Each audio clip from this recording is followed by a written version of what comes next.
Cinta Membaca dengan dosen pengampu dari Bapak Ahmad Nur Effendi Pradana MP. Next.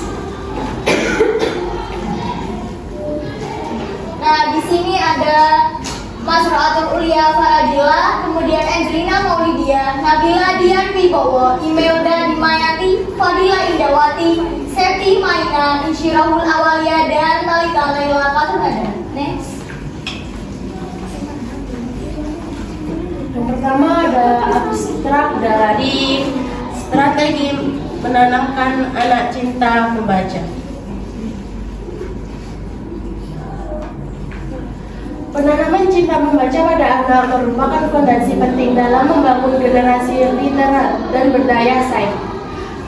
Strategi dapat mencakup penciptaan lingkungan literasi seni baca, pembiasaan rutin, keterlibatan orang tua, metode interaktif, read out, dan kolaborasi eksternal seperti perpustakaan pendidikan. Baik, selanjutnya adalah pendahuluan, yakni penanaman cinta membaca pada anak merupakan suatu fondasi utama dalam membangun generasi literat yang berdaya saing di era global. Di Indonesia, meskipun fasilitas literasi seperti perpustakaan nasional yang megah telah tersedia, minat baca masyarakat, khususnya anak-anak, masih tergolong rendah. Survei Goodstats 2025 mengungkapkan bahwa hanya 1 dari 5 orang Indonesia yang rutin membaca buku setiap hari, sementara 15,4% jarang membaca sama sekali.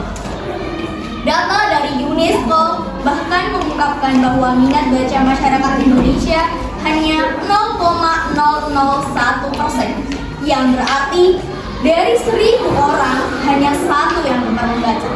Kondisi ini berdampak pada rendahnya skor literasi membaca Indonesia dalam program For International Student Assessment PISA, di mana Indonesia menempati posisi ke-11 dari bawah 81 negara. Rendahnya minat baca ini dipengaruhi oleh faktor yakni kurangnya motivasi, minimnya keterlibatan orang tua, serta pengaruh budaya yang telah mengutamakan hiburan instan seperti media sosial.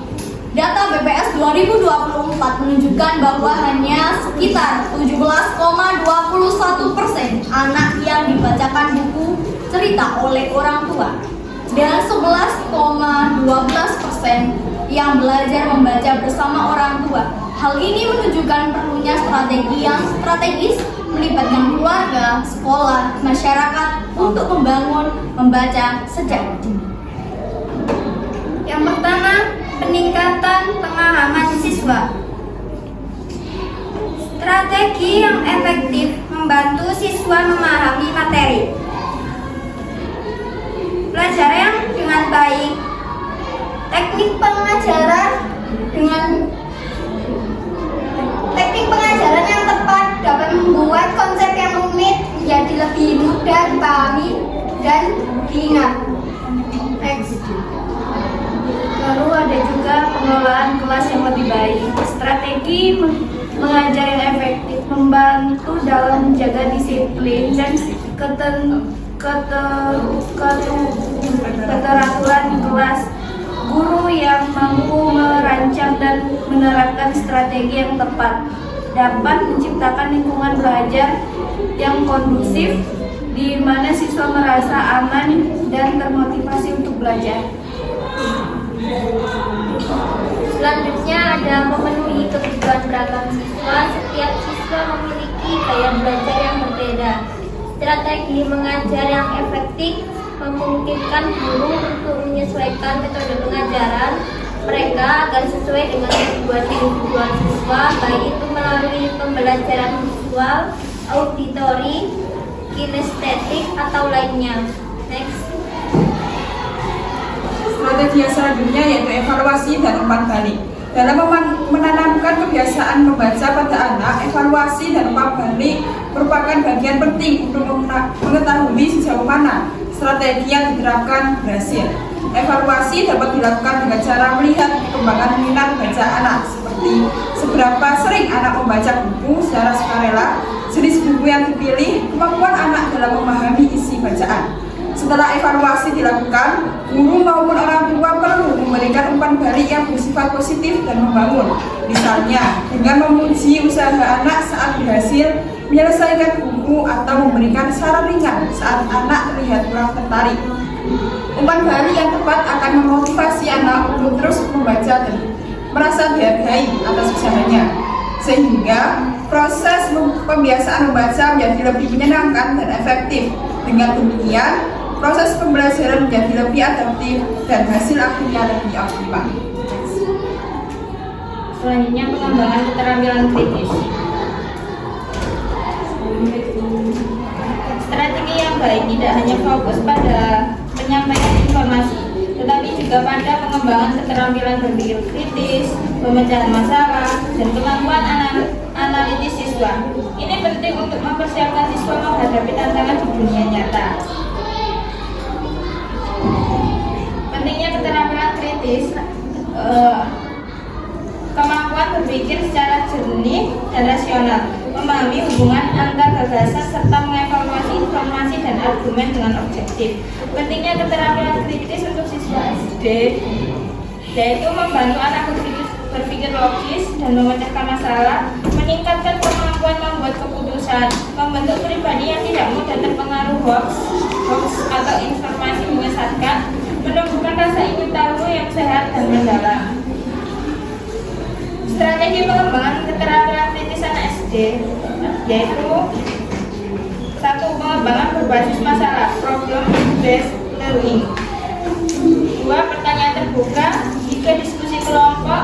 4. Analisis cerita atau teks. 5. Permainan edukatif. Next.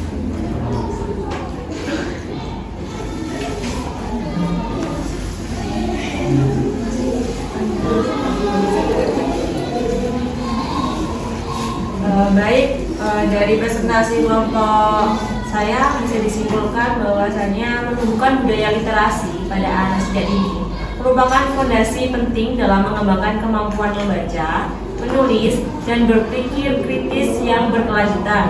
Peran aktif orang tua dan pendidik sangat menentukan keberhasilan proses ini melalui kegiatan membaca bersama, penyediaan bahan bacaan yang sesuai usia, serta menciptakan lingkungan yang mendukung dan menyenangkan. Pemahaman anak terhadap isi bacaan menjadi kunci motivasi mereka untuk terus mengeksplorasi dunia literasi secara bermakna. Namun, di lain itu ada tantangannya seperti keterbatasan waktu orang tua, akses bahan bacaan yang terbatas, dan pengaruh negatif penggunaan gadget harus diatasi melalui kolaborasi antara keluarga, sekolah, dan masyarakat. Melalui kolaborasi yang kuat dan metode yang tepat, ekosistem literasi yang inklusif serta berkelanjutan dapat terbangun, memastikan anak-anak tumbuh menjadi pembaca yang aktif dan kritis dalam menghadapi tantangan di masa depan.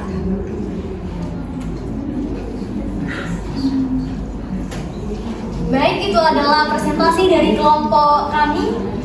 Kurang lebihnya kami mohon maaf yang setulus-tulusnya. Fastabiqul khairat. Wassalamualaikum warahmatullahi wabarakatuh. Waalaikumsalam.